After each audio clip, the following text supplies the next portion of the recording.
Şu Instagramda ko'tarilib ketishni zo'r yo'lni o'ylab topdim. Mana bir Abu Dhabi taraflagan beach paket biletlar bor-ku. Bagaji ham yo'q biletlar. Abu Dhabiga bitta qo'nsam, u yoqdan avtobusga Deyraga yetib olaman.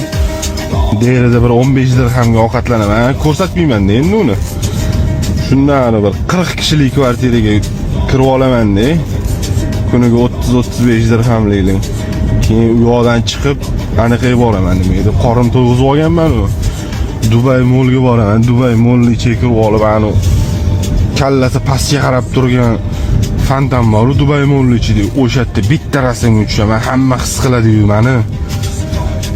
Keyin u yoqdan chiqaman-da, orqa tarafidan Burj Khalifani tepasidagi basseynga chiqish tekin ekan. O'sha liftda amallab videolardan ko'rib olib, bir nimalar qilib chiqib, o'sha yerda 2-3 rasmlarga tushib olib, Instagramga chokka aytib qo'ysam, hamma buni puli vobshe bomba ekan-ku. Nima ish qilargan o'zi bu deb o'ylaydi. Bitta arendaga mashina olaman-da, $200 ga bitta qichchu motivatsionniy такой. Zo'r ashula qo'yib olaman-da. Sen topayotgan 1 yillik pulingni men 2 haftada topaman degan bittani tepasiga yozuvchi yozib qo'yaman iminda o'sha joylariga. O'xshasa kerak menimcha.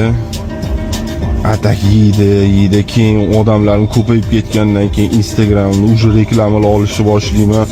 Pullarim vobshe ko'payib ketadi. Meni keyin o'sha epli bo'lmaydi.